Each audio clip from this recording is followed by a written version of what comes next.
Alright guys, okay, I'm about to go to bed, but I was just thinking about this, and I've been thinking about it, and I wanted to put this thing out here, okay? Psalm 91, if you guys have ever to deal with, they call like spiritual warfare, in other words, well, this takes many forms, but it could be of many things. It could be temptations you're dealing with that you're having a hard time beating, addictions and black thoughts in your minds, intrusive thoughts, the voices that don't seem to be your own, or maybe they've been around so long that you think they are your own, but you don't realize that they're actually coming in from an outside influence. Evil places, dark servants of darkness, and they're coming and they're putting these thoughts in your ears, these whispers in your ears. And if you have a family line that has committed some generational sins that fall on you, maybe you deal with some more literal stuff that you see with your eyes and hear with your ears and feel with your body. Maybe at night when you're going to bed, you have bad dreams, or you have dreams that are more than just dreams. I have had those experiences, and you're not alone. I'm there with you, and I am here to tell you there's victory over these things. But there's a lot more than that.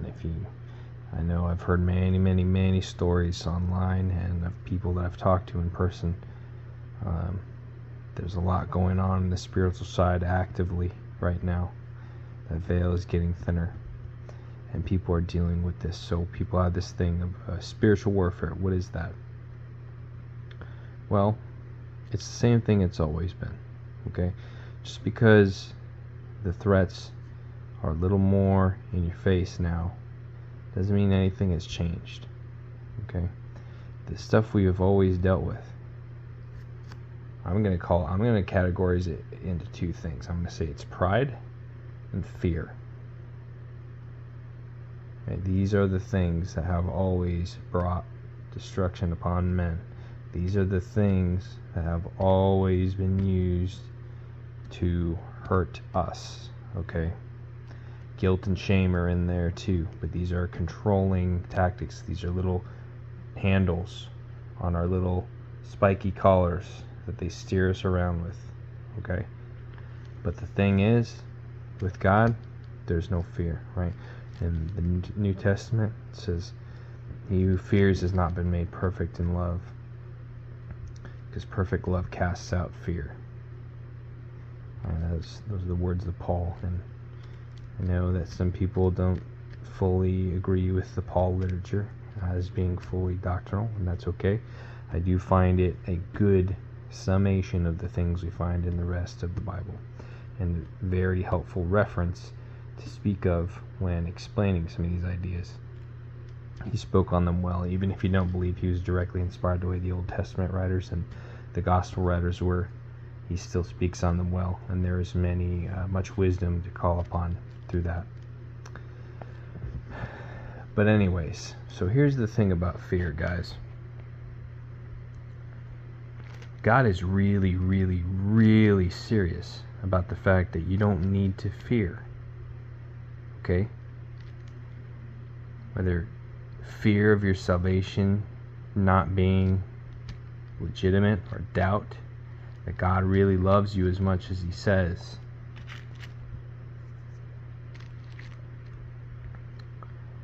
And I'm going to show you something in Psalm 91 that shows that. Okay? And if you Google this, it's probably going to tell you that this isn't the case. The little AI answer, the little demon AI whatever thing, is going to say, no, this isn't related to that, but I promise you it is. Now, I didn't pull up, I should have pulled up the Revelation. Okay, hold on, I'm going to get the Revelation verse, and then I'm going to relate it back to this Psalm 91 verse, and that's the connection I'm going to make. But let me go look up the reference for that. So, yeah, alright, Psalm 91, I looked up, it was Revelation 6. We're going to turn to Revelation 6 in a second. You've probably heard, I don't know if I've said this in a video, but maybe you've heard, and maybe not, that the sentiment, do not fear, is the most repeated sentiment slash phrase slash idea in the Bible. And that's for a reason, guys. And the more you dig into these living words, the more you will realize that things have 2 and 3 and 4 and 5 meanings. They have the literal meaning that's told, and then the metaphorical meaning that means for us, and then the way we can apply it to our lives. But then it also has a meaning that only becomes clear at a certain point in time and a certain point in history, especially the words of Jesus, but also, any of these inspired words in this book. Okay, that at some point in history it becomes clear that these words were said for a very specific reason, for such a certain time as this. If that makes sense. Okay, that was a little sidetrack. I do that, but let me go over here. But you know what? Let's just read Psalm 91, because I love Psalm 91. Psalm 91 is awesome, and I read it before bed every single night. And I have it open. If you see the pages all wrinkled up, it's because I literally sit here with this open on my bed. There's nothing more comforting than the Word of God there right next to me. And man, I'm telling you, Psalms, you start speaking these out loud in your house or your home, you start memorizing them, putting them in your heart, dude, this changes you. Okay, this turns you into like a real like serious soldier of the Spirit. Okay, and I'm serious about that. It does something to you that's hard to explain. You just got to try it for yourself. All right. Yeah. All right. Let's just read Psalm 91 to begin with. He who dwells in the secret place of the Most High shall abide under the shadow of the Almighty. I will say of the Lord, He is my refuge and my fortress, my God, in Him I will trust. Surely He will deliver you from the snare of the fowler and from the perilous pestilence. He shall cover you with His wings, and under His wings you shall take refuge, or cover you with His feathers. His truth shall be your shield and your buckler. You shall not be afraid of the terror by night, nor of the arrow that flies by day, nor of the pestilence that walks in darkness, nor of the destruction that lays waste at noonday. 1,000 may fall at your side, and 10,000 at your right hand, but it will not come near you. Only with your eyes shall you look and see the reward of the wicked. Because you have made the Lord, who is my refuge, even the Most High, your dwelling place, no evil shall befall you, nor shall any plague come near your dwelling. For he shall give his angels charge over you, to keep you in all your ways.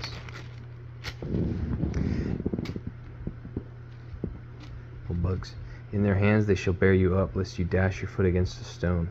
You shall tread upon the lion and the cobra, the young lion and the serpent you shall trample underfoot.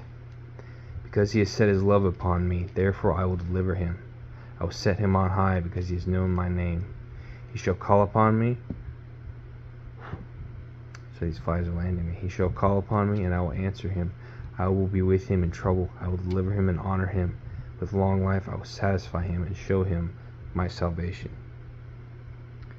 I just realized the phone angle was a little off because I was getting into that. So wow. I just want you to think about what your interpretation of that is, right? We have the Lord is my refuge, right? The secret place of the Most High, the shadow of the Almighty. He protects us from physical things, it would appear, right? The perilous pestilence, so that's like disease, right? His truth shall be your shield and buckler. So we see that the truth of His words is what protects us. In the New Testament we hear about the shield of faith to extinguish the fiery arrows of the evil one, right? But it's interesting that here truth is the shield. So that's an interesting connection, right? That's a little bit of reinforcement between truth and faith. I won't get off into that tangent, but I'll just leave it at that. We can talk about that later. Then it says, you should not be afraid of the terror by night. So that's like, I don't know, what, like just scary things in the dark, I guess. Or the arrow that flies by day. Okay, like people attacking you. nor the pestilence that walks in the darkness. That one starts to jump out. That one's a little... What is he talking about there? What do you mean the pestilence that walks in the darkness? I mean, seriously, what does that mean? Like, I don't know of any disease that walks. Some translations say stalks in the darkness. And I certainly don't know of any disease that only comes out at night, or that does anything sneaky. Right? So that one's a little weird. And you start to think, maybe it's talking about more than just a physical earthly trouble here. Maybe there's something a little more to that. Maybe there's a spiritual intelligence behind this. Nor the destruction that lays waste at noonday. Okay, well, again, it's like, I'm not really sure what that is, but it's like a general idea of like destruction that lays waste at noonday. Like, what do you mean? What does that mean? Is that like the sun coming? Like, what are we talking about here? Again, well, let me give you a little hint. The older translation says the noonday demon. Okay? So you realize, and a little spoiler, all four of these things are actually talking about spiritual intelligences. They're talking about spirits, entities, workers of darkness, right? Now, those things work by these physical elements of pestilence and stalking and terror and the arrow that flies by day and whatnot, okay? Yes, there's physical danger that we're afraid of as humans, but Jesus says later, he says, do not be afraid of the one that can destroy the body, but be afraid of the one who destroys both the body and soul in hell, and that's God, right? That's not Satan, just in case you guys ever get confused on that. That is not Satan. Satan does not rule over any of that stuff. He's the lowest prisoner, and it's why he's the most full of hatred and has the most desire to destroy us. But that's God. So anyways, let me fall at your side. Look, see the reward of the wicked. You've made the Lord, who is my refuge, your dwelling place. No evil shall befall you. Okay, we're back to physical stuff. We're talking about angels protecting us from accidents, you know, in life. Okay, you shall tread upon the lion and the cobra. The young lion and the serpent you shall trample underfoot. Again, what are we talking about here? Are we talking about animals that are dangerous? Yes. Because is God the God of animals that are dangerous? Absolutely he is. But we're talking about something else too. You guys might know who the cobra or the serpent is. And this, I'm not 100% sure. This might be 4 different things, or this might be a repeat of the same 2. And actually, the 2 might be 1. But, you know, at a certain point, it's speculation. But I'll tell you something. Well, we know who the cobra and the serpent is, right? That one's obvious. What about the lion? The young lion and the great lion. Some translations say great lion here. Well, I have a theory. Well, we know the serpent, that's Satan, right? He was the serpent in the garden. What's a serpent? A serpent is a twisty, turny thing with a forked tongue, right? And the serpent and the dragon is sort of interchangeable. And it spits fire, right? He's a liar. He lies. He tells lies. What did we hear earlier? What did we bring up? The shield of faith, which protects you from the fiery darts of the evil one. And we also saw the shield of truth. His truth shall be your shield and buckler. By the way, Nathan Reynolds has an interesting point on this about a buckler. A buckler is a small shield. It's not a great big shield, but it's a small shield that you can take with you everywhere you go, so you constantly have it with you. And that's something cool about the word buckler when you see it in there. So again, we have fiery darts of the evil one, fire spitting out of the dragon's mouth. The things that come out of the serpent or the dragon's mouth are blocked by the shield of faith or the shield of truth. Okay? Another verse says, faith is the evidence of things hoped for and the substance of that which is not seen. What do we use in a court of law when we're trying to prove the truth of a testimony? We use evidence, right? Faith and truth are very closely connected like that. But you see that Paul, I wonder if when he wrote those words about the shield of faith, he wasn't looking at Psalm 91 and seeing the shield of truth as well. So anyways, all of that is to say, okay, so he's protecting us against Satan, the serpent. And what is the danger of Satan? It's the lies, right? Jesus says later, he's the father of lies, and when he speaks lies, he speaks out of his nature, because he is a liar and the father of lies. What about the lion? Okay, all I'm going to say about that one is I interpret that as cruelty and hatred. You know, as a lion, a savage animal that attacks, and the hate and the cruelty which it will bring against you. Because what do we get? We get lies thrown at us. They throw us all off course. We get cruelty and hatred, usually from other so-called Christians, by the way, that makes us not want to keep walking forward. It disheartens us and discourages us, right? When we see these things, it makes us start to feel hopeless.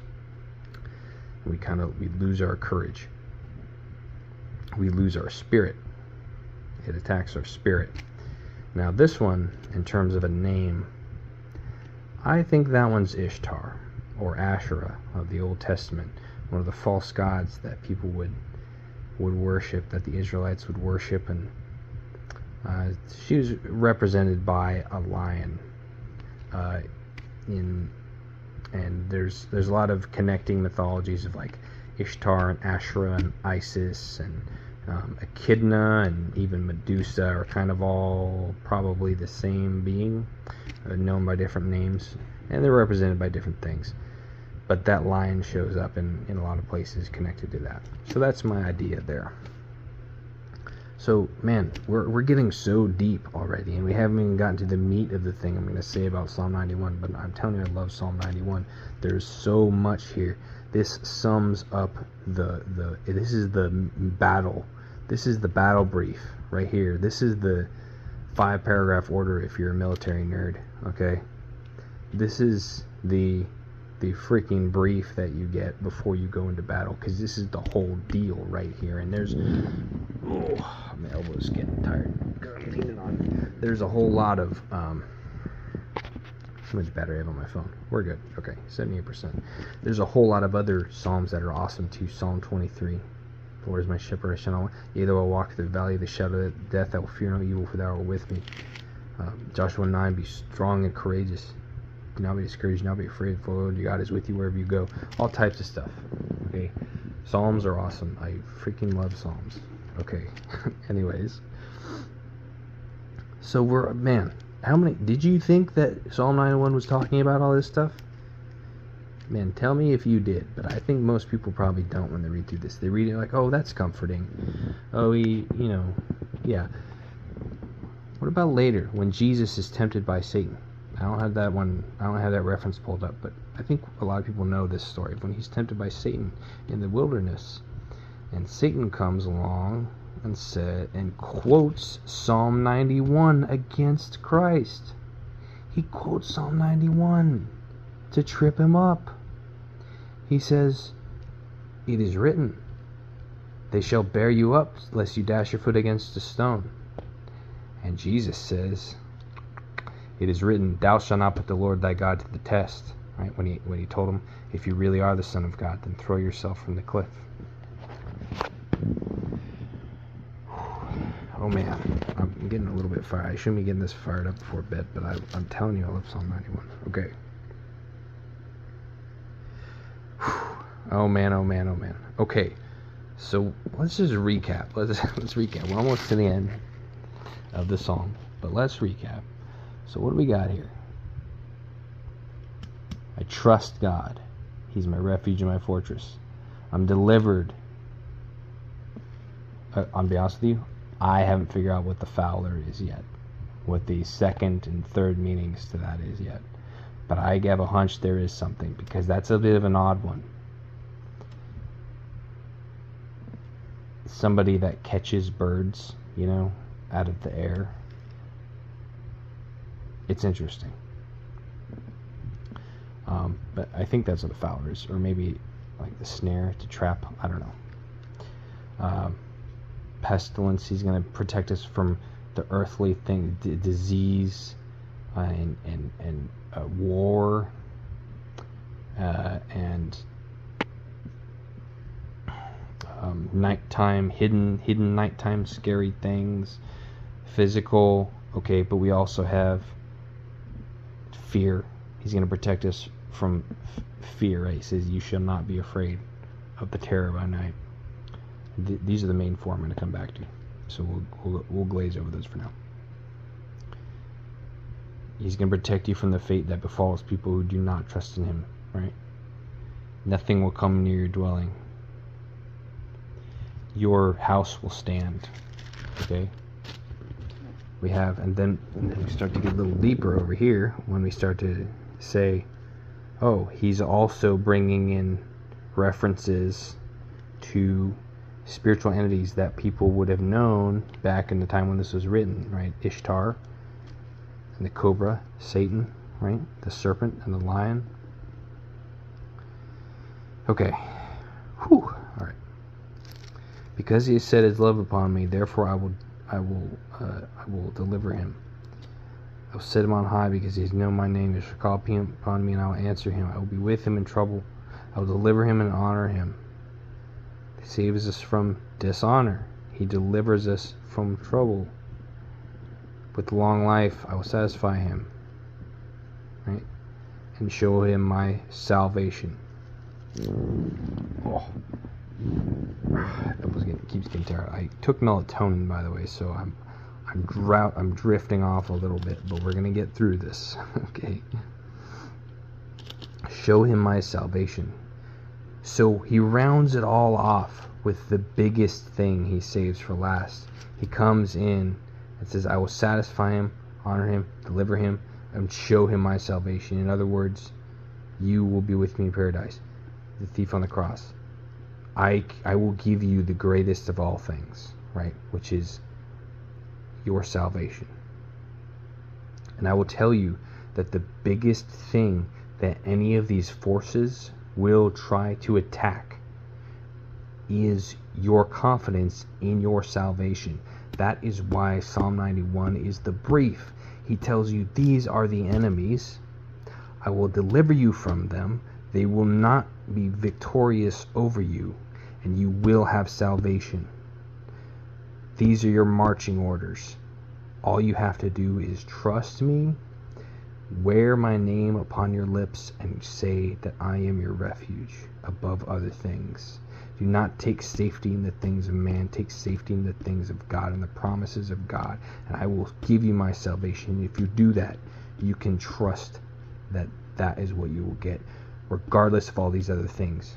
Because no matter what it is, the end goal for all these things, which are driven by these evil intelligences, right, these workers of darkness, is to try to get you to doubt your salvation. Because if you doubt your salvation, you will be afraid.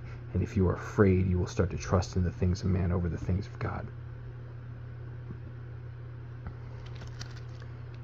Do not fear, right? The most repeated sentiment.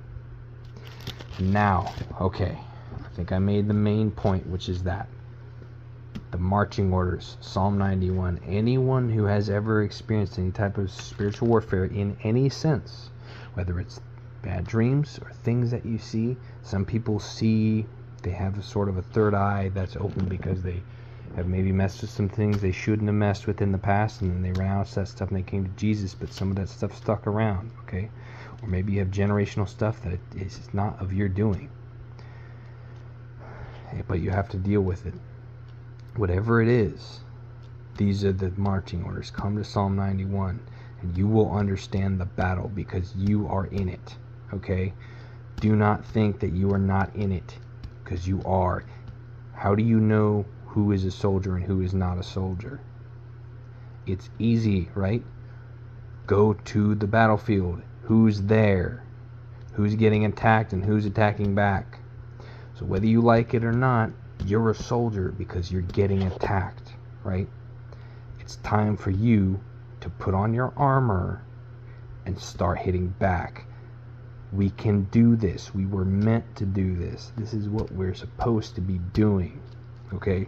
And if you're just taking a beating, thinking, oh, well, I'm not really God's soldier, I'm not this and that, I'm not special. Well, guess what? Just the fact that you're taking a beating is proof to the contrary, right? You're a soldier because you're in the battle. Problem is, you're in there, you don't know how to fight.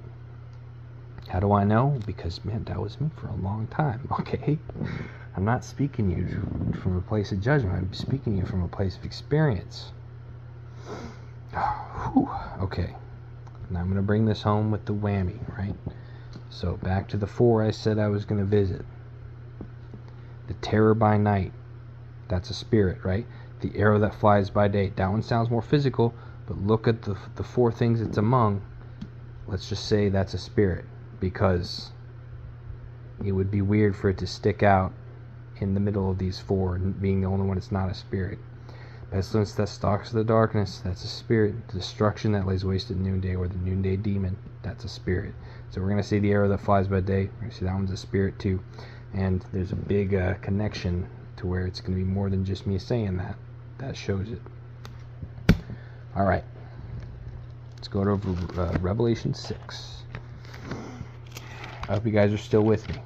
And I hope you guys are not too bored, because I am not. I am just tired because of the melatonin. Okay. Oh. Maybe you guys already know where I'm going with this. I don't. Look, if you Google this, I don't think you're gonna find this anywhere, and I don't think that's an accident. If you're asking me, I don't think it's an accident. Okay. Revelation 6. Opening of the 7 seals is where this comes up. And we're going to look at the first 4 seals. Maybe you guys already know where I'm going with this. Okay, maybe you already know what the first 4 seals were. Now I saw when the Lamb opened one of the seals, and I heard the 4 living creatures saying with a voice like thunder, "Come and see." And I looked, and behold, a white horse. He who sat on it had a bow, and a crown was given to him, and he went out conquering and to conquer. A bow shoots arrows, right? Okay.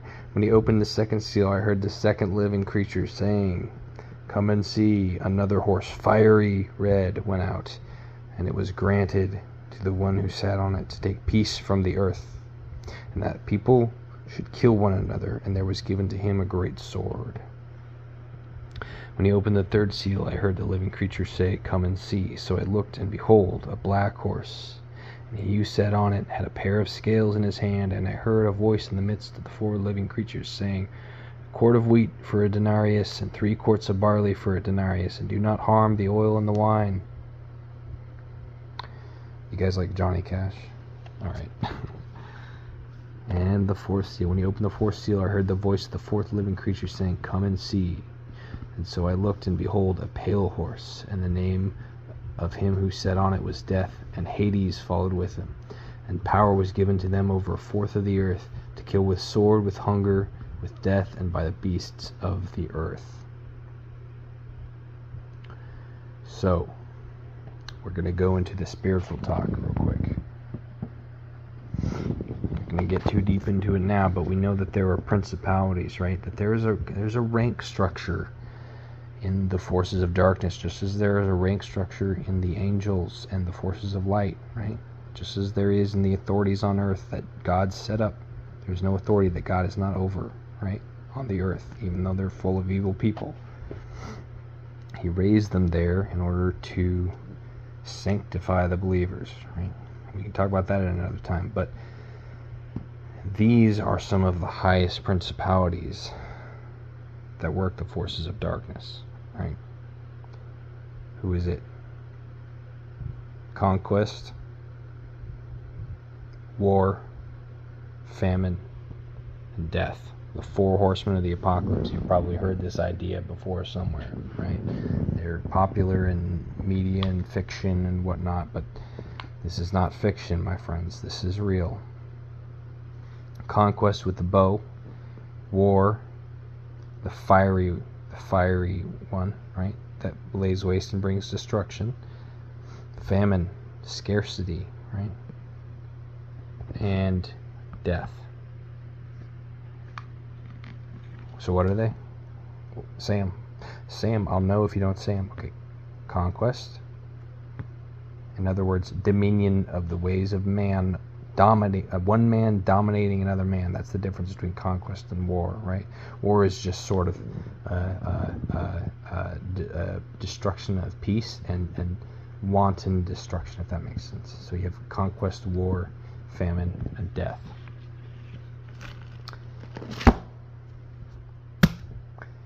You guys, are you making the connection yet? Back to verse 5. You should not be afraid of the terror by night. Maybe we have now put a name to the terror by night. Who is that spirit? I'm going to tell you who I think it is. I think it's death. Or the arrow that flies by day. What did Conquest have in his hand? He had a bow, right? Nor the pestilence that walks in the darkness. That's famine. Nor the destruction that lays waste at noonday. Noonday as in the hottest part of the day when the sun is out. The noonday demon, the fiery red horse of war. The destruction that lays waste at noonday.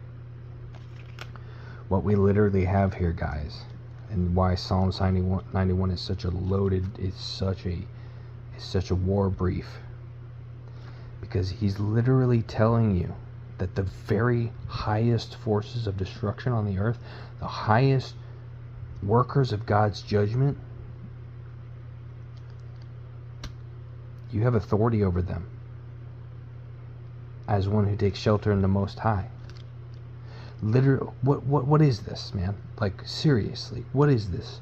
What is there to be afraid of if it's not death, domination, and slavery, famine and pestilence and war? Are those not the things that keep us from living and walking in the way of life, of freedom, of health and abundance and peace? These are the things that go out in the end of times to lay waste to the world, to bring the judgment and wrath of God upon the world, right? But Jesus, death, right? The very principle, the angel of death, right? This is a person. This is an intelligence. Guys, look up Nathan Reynolds. He's met him, okay? He's met death. And this thing, this death creature, this entity, this principality which rules over and takes a fourth of the world, he has no power over you. Jesus went down and he literally holds the keys of death and Hades. What do you think that verse is talking about? Death and Hades, right? There saw a pale horse on his name that saw him was Death, and Hades followed with him. These are people. These are entities. These are intelligences. These are rulers and authorities in the high places or the low places, depending on how you want to see it.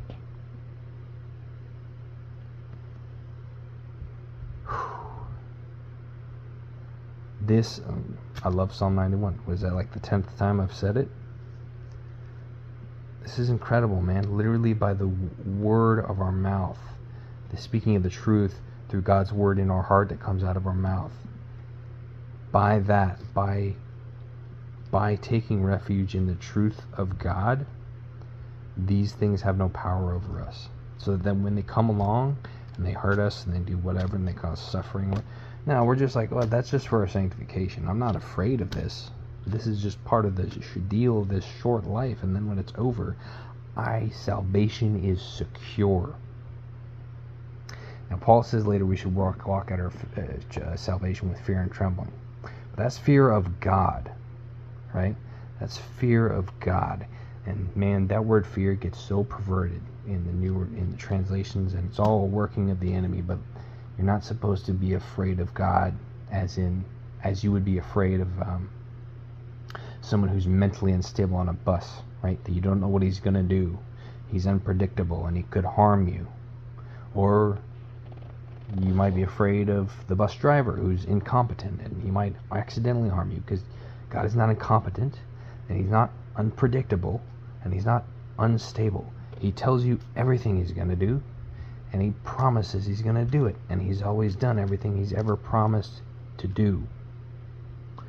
So when he says, if you make the Most High, if you dwell in the secret place of the Most High and rest in the shadow of the Almighty, if you say of the Lord, he is my refuge and my fortress, my God, in him I will trust, then boom, right here, I will deliver him and honor him. I will, with long life, I will satisfy him, and I will show him my salvation.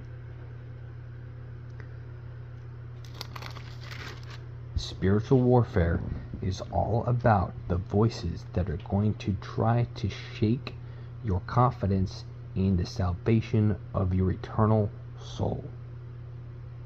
That is the battle, okay? That is the battle. It is so important. It's so important to know this. And if you guys are experiencing these things, as soon as you start seeing the fight for what it really is, things are going to start losing their power over you. And if you have these words of the Lord in your heart, you can do anything in the name of your God that he sends you to do, and you will succeed. No weapon formed against you shall prosper. Okay. Man, I hope we get to talk. I hope somebody in the comments gets to talk about this. I hope this gets out there. I know this isn't going to be super popular because it's just a page of Bible, and nobody thinks a page of Bible is exciting. But I hope I just proved that wrong, because holy cow, this is amazing, right?